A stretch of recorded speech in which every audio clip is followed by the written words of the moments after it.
Vamos lá, o pessoal chegou junto com essa história de história. É, né? O cara falou, Caio, falar em história, quem foi a mulher de Caim? Me ajuda? Foi alguma mulher.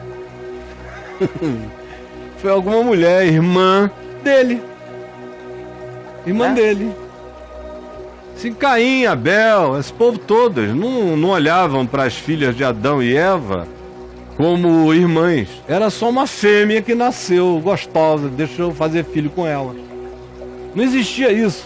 Já expliquei 1 trilhão de vezes aqui. Uns zilhões de vezes. Lembra dos papos de graça à tarde?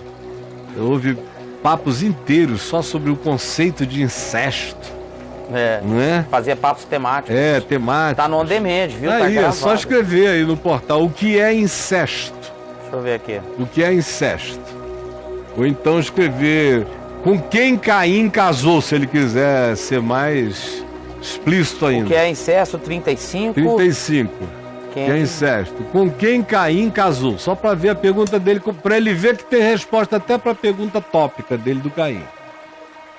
Com quem Caim casou? 68 com quem Caim casou. 68 com quem Caim casou, meu amigo. Então pronto, Caim casou com 68 registros até agora. Então vai lá, dá uma olhada. Agora, fica sabendo, incesto decorre da multiplicação da sociedade humana. A gente só se sente incestuoso em relação ao irmão e à irmã porque existem primos. Depois dos primos existem os aparentados, depois dos aparentados existem os vizinhos, depois dos vizinhos existem os conhecidos, depois dos conhecidos existem os desconhecidos interessantes. Existe tanta gente que o irmão e a irmã viram pão de ceia, vinho de ceia, viram Eucaristia. Até porque o instinto humano aprendeu desde sempre que é preferível, fortalece mais a espécie se você casa com um diferente. Tem muito menos chance de anomalia do que quando você casa com os idênticos. Antes de haver esse conhecimento genético, o instinto humano foi descobrindo que casar, quanto mais distante do núcleo imediato fosse, mais saudável seria. Mantinham o casamento nos ambientes da raça ou da etnia ou da tribo, mas o mais distante possível desse núcleo imediato, exceto nos patriarcas da Bíblia. Mas ainda assim mandavam buscar na casa do tio, já com distanciamento, não era jamais com a irmã nem com o irmão. Com o irmã e irmão, já no tempo dos patriarcas, já tinha virado incesto. Não era incesto mais com a prima, nem com nada disso. Depois de Moisés, quando os hebreus já eram uma multidão de milhões, a lei veio e proibiu com tio, com tia, com primo, com prima, forçando o pessoal a casar cada vez mais dentro do hebraísmo, entre semitas, mas o mais afastado possível da sua parentela. Nos dias de Davi, quando Amnon sente tesão pela sua meia-irmã Tamar e a atrai e a come e depois a deixa, aquilo foi considerado um incesto.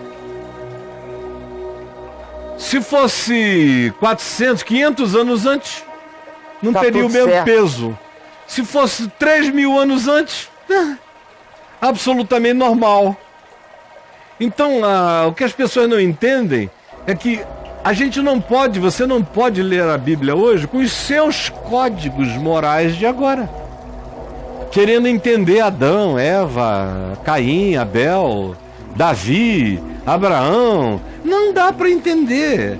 Não existe uma moral na Escritura. O meu livro, Sem Barganhas com Deus, te ensina como pela moral ninguém é salvo e como a moral é de uma relatividade circunstancial. O que existe na Escritura é uma ética. E essa ética, ela não varia como a moral. A moral tem 1000 variações. A ética intrínseca é a mesma. Verdade, justiça, lealdade, sinceridade são as mesmas para sempre. Agora, o aplicativo moral é que varia de geração em geração. Então, com quem Caim casou, se fosse na linguagem da gente, ia dizer com uma irmã. Agora, na linguagem bíblica antiga, diz, e Caim casou com uma mulher. Com a fulana. Não diz, não precisa. Não dá filiação. Não, era óbvio que era com alguém que tinha procedido da casa dele, de Adão, de Eva. Tá. Então é que a gente lê com o preconceito da religião. A gente lê já com o catolicismo na cabeça, com o protestantismo, com tudo isso. Com os códigos. Os códigos. Que você falou. É. Com esses códigos. Aí não entendem nada, né? Aham. E ficam criando, achando pelo em ovo cozido. É. É cansativo demais.